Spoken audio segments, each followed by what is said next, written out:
علامہ صاحب، نکاح بڑا اہم معاملہ ہے، اور ظاہر بات ہے کہ رشتہ ازدواج سے بندہ منسلک ہو جاتا ہے، اور پھر نسل آگے بڑھانے کا بھی سلسلہ ہوتا ہے۔ میرا سوال یہ ہے کہ کسی بد مذہب مرد یا عورت سے نکاح کا کیا حکم ہے، یہ ارشاد فرما دیں، کیونکہ لوگ بہت سارے معاملات تو دیکھتے ہیں، لیکن جو بنیادی چیز ہے کہ بھائی اس کا عقیدہ کیا ہے، تو مقدسات کے معاملے میں وہ کتنا اس کا عقیدہ کس طرح کا ہے یہ نہیں پتا کرتے۔ مثلا گستاخ صحابہ، وہ گستاخ اہل بیت، اگر مرد یا عورت ہے تو کیا اس سے نکاح جائز ہے؟ آپ سب کی گزارش کی ہے اس بارے میں ہم کوشش یہ کرتے ہیں کہ اصول بتا دیتے، جی اصول بتا یعنی دیجیے۔ اصول عرض کر دیا جائے گا ناظرین کہ اگر پیش نظر ہوا اس کے مطابق عمل کریں، انشاءاللہ العزیز برکت اسی میں ہے۔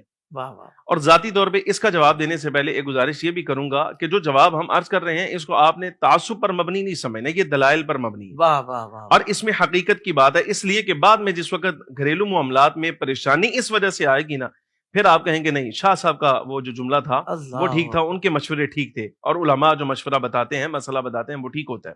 آپ سب سے گزارش یہ ہے کہ اس بارے میں حضور پر نور سید العالمین صلی اللہ علیہ وبارک وسلم سے صراحت موجود ہے۔ صحیح۔ نبی پاک صلی اللہ علیہ وبارک وسلم کی حدیث پاک کنز العمال کے اندر موجود ہے، آقا دو عالم صلی اللہ علیہ وسلم نے ارشاد فرمایا، مفہوم یہ ہے، فرمایا ایک زمانہ ایسا آئے گا کہ قوم ایسی آ جائے گی جو میرے اصحاب کو گالیاں دینے والے ہوں گے۔ اللہ، صرف مفہوم عرض کر رہا ہوں اس کا، میرے اصحاب کو گالیاں دینے والے ہوں گے، خبردار تم ان کے ساتھ نہ بیٹھنا، اگر وہ بیمار ہو جائیں تو ان کی عیادت نہ کرنا، اللہ، اگر وہ انتقال کر جائیں تو ان کے جنازوں میں شریک نہ ہونا، نہ ان پر نماز پڑھنا، نہ ان کے ساتھ نماز ادا کرنا۔ ساتھ نماز پڑھنے کا مطلب ہے ان کی امامت میں نماز بھی نہیں پڑھنی۔ اللہ اکبر۔ اچھا، اگر انتقال کر جائیں، مر جائیں، عیادت نہیں کرنی، سلام کریں تو سلام کا جواب نہیں دینا۔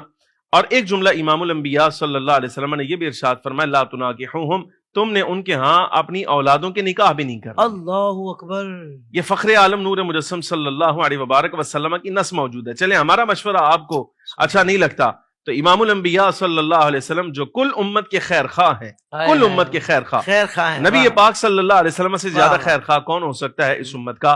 تو آپ کو حضور اکرم صلی اللہ علیہ وسلم کا حکم بھی سمجھ میں نہیں آتا، تو آپ یہ بات کہیں کیا ہوا؟ پھر کیا ہوا؟ نکاح ہی تو ہے۔ وہ کہتا ہے کہ یہ اپنے مذہب پر قائم رہے، میں اپنے مسلک پر قائم رہوں، ایسے زندگی گزر جائے گی، ایسا نہیں ہوگا، معاملات ضرور بگڑیں گے، اور تجربہ کی بات ہے ایسے معاملات ہمارے سامنے آئے، منع کر دیا، مشورہ مانگا، منع کر دیا، سمجھا دیا، مسئلہ یہ ہے یہ شرع کا حکم ہے۔